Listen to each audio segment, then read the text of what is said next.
Hello guys, it's Jake from Whitespeed Tactical. I'm here today to showcase a very special item here, which is the Biohazard 2 Leon's Desert Eagle. Okay, this is the 50AE model. Now this itself goes back to 1998, so this is quite an old piece here, and it's not very often they come around. This is one from a personal collection that I've had for quite a while.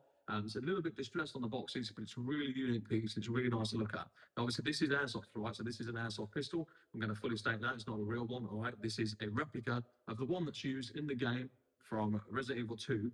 And again, this is pretty much nearly 30 years old, okay? We're coming up to the 30th anniversary from Resident Evil, okay, which had just gone.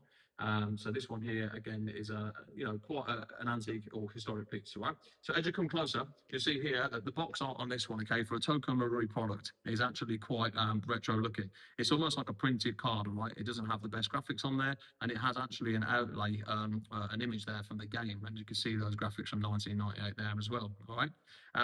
Again, this is a simple box. It's before they started doing all the fancy stuff with Tokyo Marui, and before they've really looked into doing the Biohazard line, which obviously has got a lot more in depth from that, which you'll see on later videos that we'll do.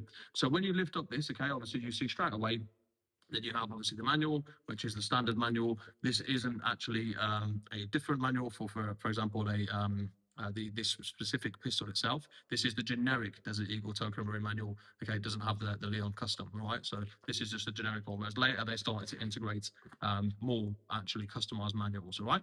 The pistol itself, as you can see here, the Desert Eagle has a really nice finish on it. Okay, now it is a plastic slide, as all TM is. It isn't a metal blowback. Okay. It is only that polymer slide, and that's due to the laws in Japan. Taking it out, you get to see really nicely that it has these gorgeous custom grips here, okay, which is from the Raccoon Police, all right? And on the handle, very, very faintly, you can just see here that it has the Leon on the side, all right? So again, this is based on Leon's model from the game back in 1998, all right, from Resident Evil 2. And this is obviously the Desert Eagle Magnum, which they have on there. Now, it has all the licensing and the markings, just like the real one would. However, the grips are slightly different there, just to simulate obviously the ones from the game. Now, this itself has not been skirmished with. I don't intend to skirmish it or shoot on the range because it's a very old piece. I'm worried about it cracking or shattering. Okay, it's not going to be used at all. All right. Obviously, it is gas blowback. If I rack it back for you, you can see that it is a complete, obviously working gas blowback on the inside. All right. That there has probably devalued it quite a bit, but there we go. You also, as well, have the mag. The mag is obviously full metal, nice chrome plate mag.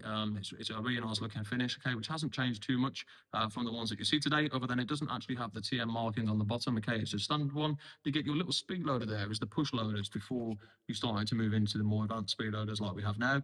They hook on over the top and you speed load your BBs in that way, okay?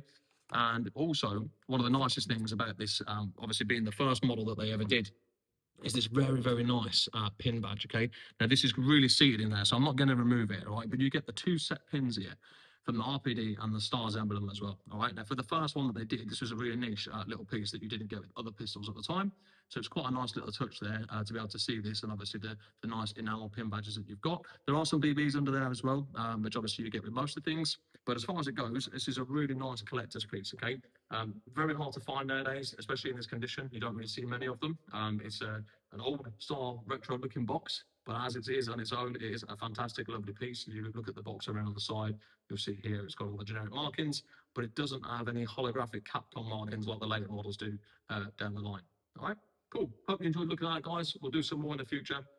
Again, this one is just a nice little replica for you guys to get your eyes on if you haven't seen it before. All right, take care. See you next time. Thank you.